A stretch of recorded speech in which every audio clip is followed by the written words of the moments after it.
Selamat siang, salam sejahtera bagi kita semua. Perkenalkan, nama saya Gaius Alexander Damanik dari Prodi Ilmu Politik, Fakultas Hukum Universitas Jambi. Pada kesempatan kali ini, saya akan membahas sedikit mengenai partai politik dan juga kelompok kepentingan. Apa itu partai politik dan kelompok kepentingan? Kita sering sekali mendengar istilah partai politik. Seperti di Indonesia ini terdapat banyak sekali partai politik. Terdapat macam-macam partai politik dengan bentuk logo dan juga ideologi yang berbeda-beda. Nah, sebenarnya apakah kita mengetahui apa itu partai politik dan apa tujuannya? Nah, di sini saya akan membahas mengenai partai politik dan kelompok kepentingan tersebut.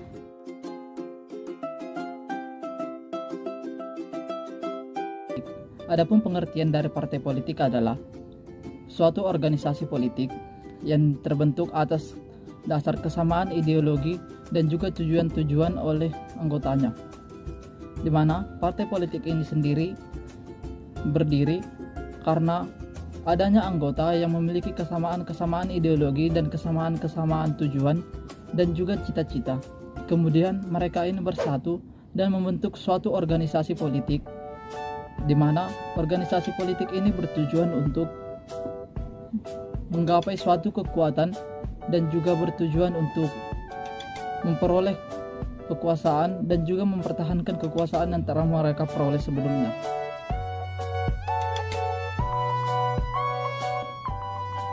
Adapun pengertian-pengertian dari partai politik menurut para ahli, yang pertama yakni menurut Ronald Reagan, partai politik bukanlah suatu persaudaraan, bukan juga seperti dasi sekolah tua yang sering dikenakan. Lebih daripada itu, bersatu dalam partai politik karena keyakinan tertentu tentang seperti apa seharusnya pemerintahan ini. Kemudian, Giovanni Sartori mengatakan bahwa partai politik merupakan organisasi politik vital yang mampu menghubungkan masyarakat dengan pemerintahan.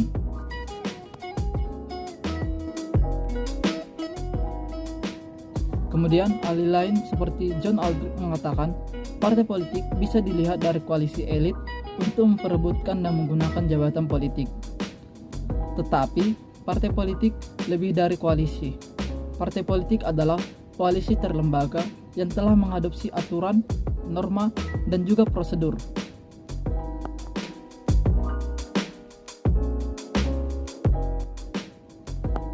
Selanjutnya, ada juga pengertian partai politik menurut Miriam Budiarjo. Partai politik merupakan suatu kelompok yang terorganisir, yang anggota-anggotanya mempunyai orientasi nilai dan juga cita-cita yang sama, yang memiliki suatu tujuan untuk memperoleh kekuasaan politik dan merebut kedudukan politik dengan cara konstitusional untuk melaksanakan sebuah program kerja. Dalam konteks ini, partai politik diibaratkan sebuah organisasi politik yang berorientasi terhadap perebutan dan mempertahankan posisi di pemerintahan.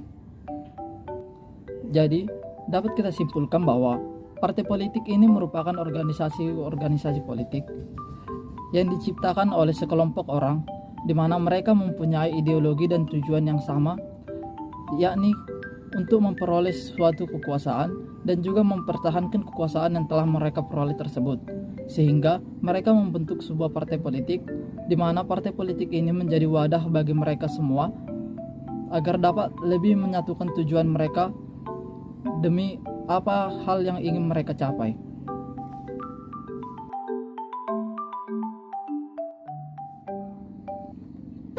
Perkembangan partai politik modern. Perkembangan partai politik modern ini dimulai pada abad ke-9 di Amerika dan di Eropa. Hal ini dimulai atas dasar perkembangan politik elektoral yang meningkat dan juga demokrasi yang berkembang. Sebelumnya, masyarakat merasa mereka itu ketakutan dan juga mereka merasa tertindas, di mana mereka mengalami perlakuan yang tidak adil. Kemudian, karena ketakutan dan dasar kekuatan baru tersebut yang merugikan kelompok-kelompok tersebut, maka mereka berinisiatif membuat sebuah organisasi, di mana organisasi tersebut sebagai wadah untuk mewadahi mereka semua atau sebagai perkumpulan mereka semua dalam menyampaikan ideologi-ideologi mereka guna untuk mendapatkan suatu kekuasaan agar mereka dapat mengubah nasibnya agar tidak tertindas lagi.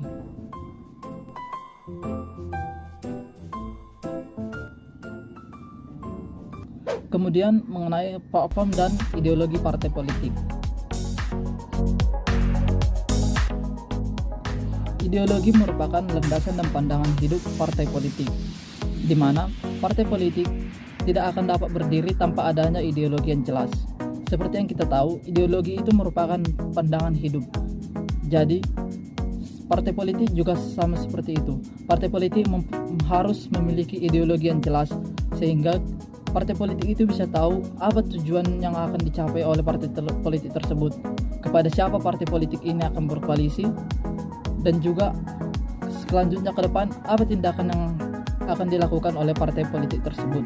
Nah, dalam hal inilah ideologi itu sangat penting, karena tanpa ideologi maka partai politik tersebut tidak akan mempunyai tujuan yang jelas, sehingga partai politik itu hanya berdiri saja tanpa adanya kegiatan-kegiatan yang ingin dicapai. Karena mengenai platform partai, yakni adalah serangkaian prinsip atau kebijakan yang didukung oleh partai, di mana dalam hal ini partai membuat kebijakan-kebijakan, atau bisa disebut anggota partai tersebut membuat sebuah kebijakan di mana kebijakannya tersebut didukung oleh partai. Contoh kebijakannya itu seperti mereka ini melakukan kebijakan yang mendukung masyarakat kecil atau mendukung masyarakat buruh. Kemudian mengenai pola rekrutmen partai. Partai tidak akan berjalan tanpa adanya anggota-anggota di dalamnya. Nah, dalam hal ini tidak semua masyarakat langsung ingin memiliki suatu keinginan untuk bergabung dengan partai. Oleh karena itu, partai harus melakukan rekrutmen politik terhadap masyarakat agar mereka dapat memiliki anggota-anggota yang kelak akan dapat menjalankan fungsi partai tersebut dan ikut berpartisipasi dalam kontestasi politik. Pola rekrutmen politik merupakan proses rekrutmen di mana partai mencari anggota baru untuk berpartisipasi dalam proses politik. Seperti yang kita tahu, di Indonesia ini partai politik telah memiliki banyak anggota-anggota, baik itu anggota yang merupakan massa yang dalam jumlah banyak atau juga anggota partai itu terdiri dari tokoh-tokoh terkenal. Nah, hal tersebut dapat terjadi karena partai tersebut melakukan rekrutmen politik terhadap orang-orang tersebut.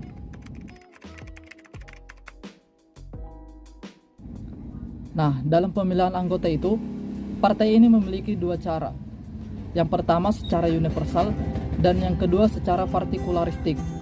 Yang pertama secara universal, yakni seseorang dipilih berdasarkan kemampuannya, di mana anggota partai tersebut dipilih berdasarkan kemampuan yang dimilikinya atau latar belakang kepemimpinan atau latar belakang organisasi yang dimiliki orang tersebut, di mana partai melihat bahwa orang tersebut memiliki kemampuan politik yang kelak akan berguna bagi partai, sehingga partai melakukan rekrutmen terhadap orang tersebut. Yang kedua, melalui partikularistik, di mana pemilihan berdasarkan latar belakang dan identitas seseorang. Nah, dalam metode ini, partai memilih seseorang itu bukan berdasarkan kemampuannya, tapi melainkan melihat dari latar belakang orang tersebut.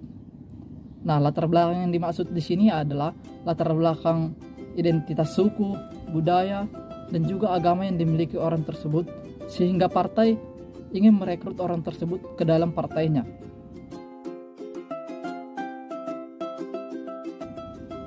Nah, sedangkan menurut Almond dan Powell, prosedur rekrutmen politik terbagi ke dalam dua bagian. Yang pertama, prosedur tertutup, dan yang kedua, prosedur terbuka. Nah, prosedur tertutup. Prosedur tertutup adalah rekrutmen yang dilakukan oleh elit-elit partai yang memiliki kekuasaan untuk memilih calon. Nah, dalam hal ini, elit-elit partai mempunyai kekuasaan untuk merekrut calon yang mereka rasa calon tersebut mempunyai elektabilitas dan juga citra yang baik di dalam masyarakat, sehingga mereka melakukan rekrutmen terhadap orang tersebut. Yang kedua, mengenai dengan prosedur terbuka adalah setiap masyarakat berhak untuk memilih siapa saja yang bakal menjadi calon pemimpin. Nah, dalam hal ini masyarakatlah yang mempunyai peran besar dalam menentukan siapa kelak yang akan mereka pilih sebagai pemimpin mereka.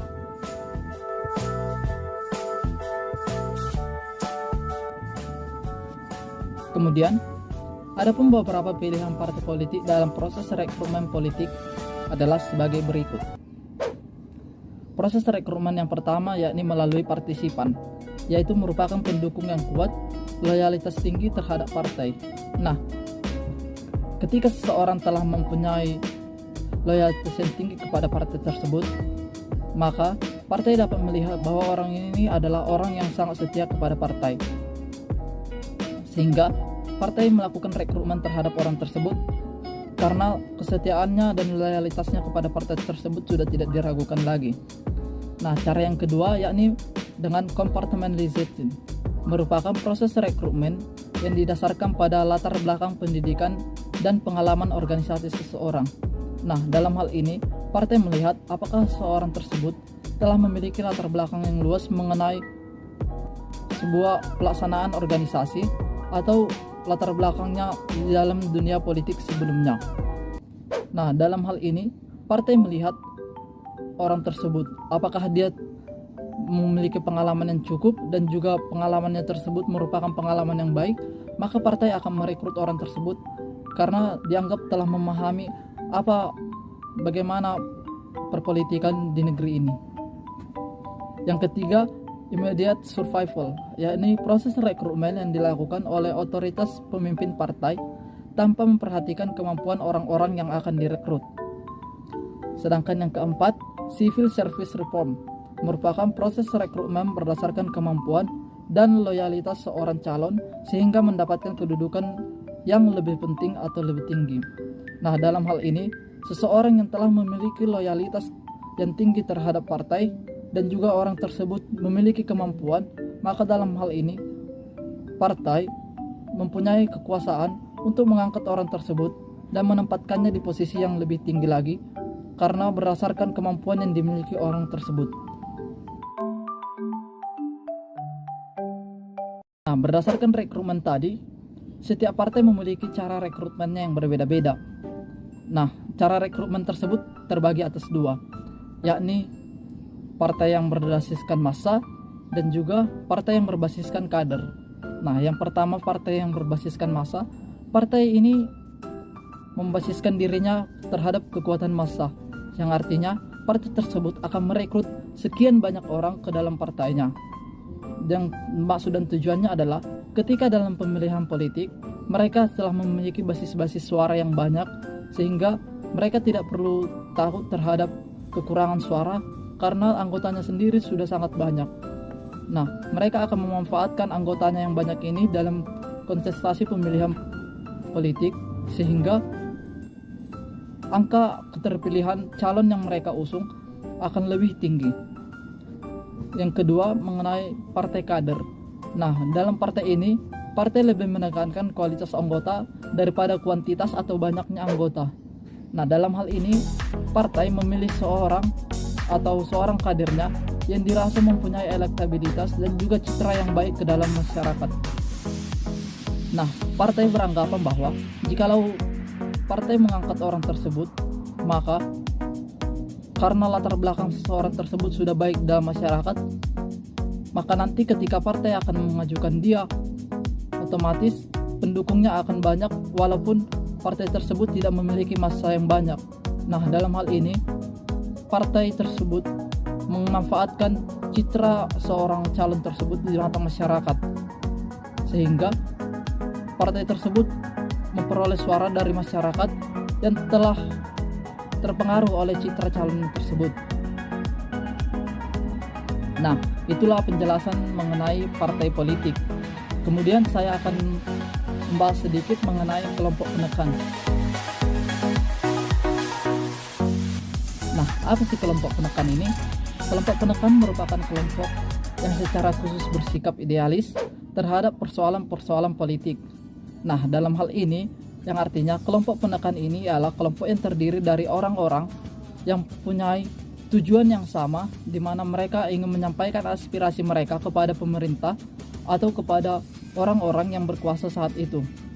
Tetapi, kelompok penekan ini tidak bertujuan untuk menumbangkan kekuasaan yang ada atau untuk merebut kekuasaan yang ada.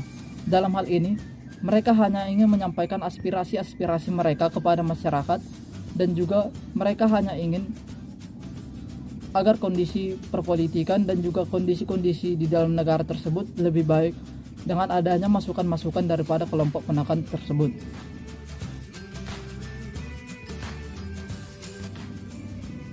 Nah, kelompok penekan ini juga terbagi atas dua. Yang pertama, kelompok penekan yang melakukan pengaruh atas kekuatan politik secara langsung dan juga dengan melakukan aktivitas lain tetapi yang masih berhubungan dalam lingkup politik. Nah, yang secara langsung ini yakni mereka langsung muncul atau langsung menyampaikan aspirasinya kepada publik atau kepada pemerintah, sehingga pemerintah dapat langsung mengetahui apa keinginan dari kelompok-kelompok penekan ini, sehingga dengan begitu pemerintah akan lebih mudah memahami apa maksud dari kelompok penekan ini. Nah, yang kedua, melalui aktivitas lain tetapi masih berada dalam lingkup politik. Nah, dalam hal ini kelompok penekan melakukan cara-cara yang dinilai lebih santai atau dapat dikatakan lebih melakukan pendekatan-pendekatan yang dirasa pendekatan ini akan cukup berhasil tanpa harus melakukan kegiatan-kegiatan yang dianggap dapat menyebabkan keributan. Nah, dalam hal ini kelompok penekan yang kedua ini mereka melakukannya berdasarkan melalui pembuat lagu, membuat puisi, atau membuat karya-karya seperti mural yang ditujukan untuk mengkritik pemerintah. Nah, yang dimaksud di sini adalah mereka melakukan tersebut agar masyarakat dapat melihatnya dan juga nantinya akan sampai kepada pemerintah yang mereka kritik tanpa mereka harus secara langsung menyampaikannya kepada pemerintah, melainkan mereka menyampaikannya melalui karya-karya mereka. Nah, jadi begitulah penjelasan mengenai partai politik dan juga kelompok penekan ini. Partai politik dan kelompok penekan ini sama-sama memiliki tujuannya masing-masing. Nah, dalam hal ini, partai politik mempunyai tujuan untuk mendapatkan suatu kekuasaan dan juga mempertahankan kekuasaan yang telah mereka peroleh. Sedangkan kelompok penekan, mereka ini lebih kepada orang-orang yang mempunyai tujuan yang sama, di mana mereka hanya ingin memberikan pendapat-pendapat mereka agar kondisi pemerintahan berjalan lebih baik lagi melalui kritik-kritik yang mereka sampaikan. Nah, demikianlah penjelasan dari mengenai partai politik dan juga kelompok penekan. Saya Gayus Alexander Damanik, terima kasih.